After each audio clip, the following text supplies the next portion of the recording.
ओम शांति। आज व्यक्ति कर्म करता, लेकिन कई बार वही कर्म जब लौट कर हमारे पास आते तो हम कई बार बहुत पछताते हैं कि मैंने ऐसे कर्म किए ही क्यों, क्यों मुझे आज पछताना पड़ रहा है। अगर मैं उस समय समझ जाता तो शायद आज मैं ऐसे गलत कर्म नहीं करता।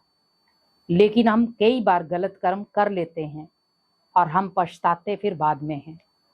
तो हम ऐसे कर्म करते ही क्यों हैं? क्योंकि हमें जब कर्मों की गहन गति का पता है, कर्मों के हिसाब किताब का पता है, कर्मों की गति का पता है कि लौटकर मेरे पास ही आएगी, क्योंकि जो क्रिया मैं करूंगा उसकी प्रतिक्रिया तो होगी, तो मैं ऐसे कर्म करूं ही क्यों? क्योंकि जो बीज मैंने बोया है उसका फल तो मुझे मिलेगा।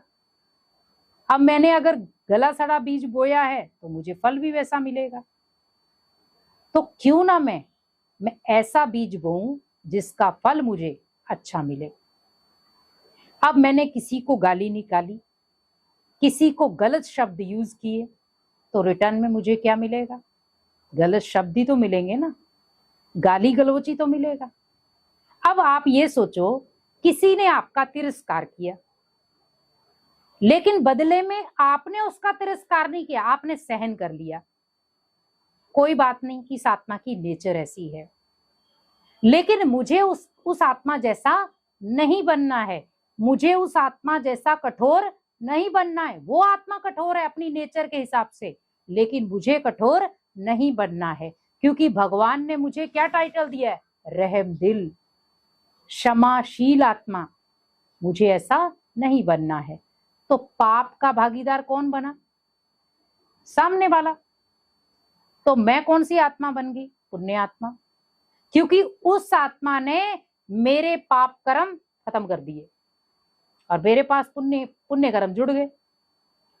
क्योंकि कई बार हमारे मुख से जब कोई उल्टे शब्द निकलते हैं, वो कई बार हमारे पाप कर्म बन जाते हैं। हमें समझ नहीं आता है कि हम पाप, कई बार हम कहते अरे हमने तो ऐसे किसी को परखने के लिए बोला था।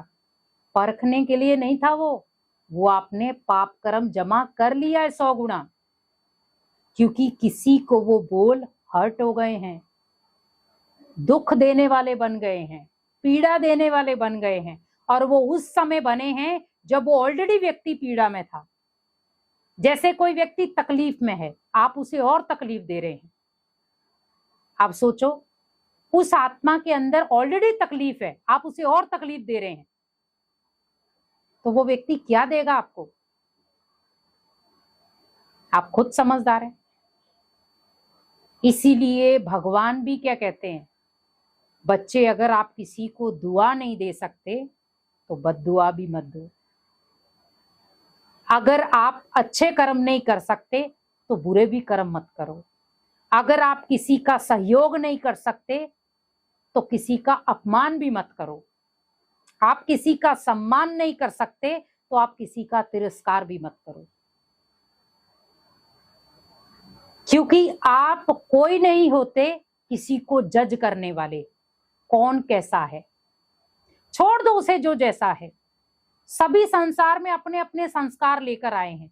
किसी के संस्कार कठोर हैं, किसी के संस्कार सॉफ्ट हैं।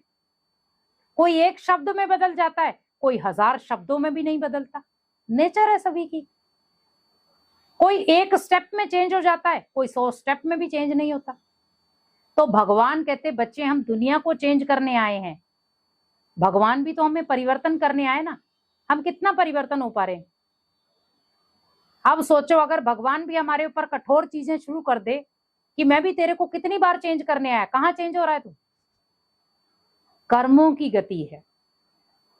आज सोचो, आपने किसी को एक थप्पड़ मारा, रिटर्न में 4 खड़े, और हम कहेंगे सामने मैंने बिना मतलब के मारा। बिना मतलब के नहीं मारा, आपने ऑलरेडी कहीं किया हुआ हिसाब किताब, वही लौट कर आया है। लेकिन बस हमें ध्यान रखना है, अगर कोई व्यक्ति आपका अपमान कर रहा है, वहां पर आप बिल्कुल चुप हो जाओ। उसका रिटर्न आप भगवान को देने दो कि भगवान, पहले मुझे पता नहीं था, लेकिन अब मुझे पता है कि इसका रिटर्न मुझे नहीं देना, इसका रिटर्न आपको देना है। क्योंकि जब आपके लिए भगवान खड़ा है तो आपको देने की जरूरत कहाँ है? हमें सोचने की भी जरूरत नहीं है, क्योंकि आपका कार्य भगवान करने बैठा है। आप निश्चिंत हो जाओ।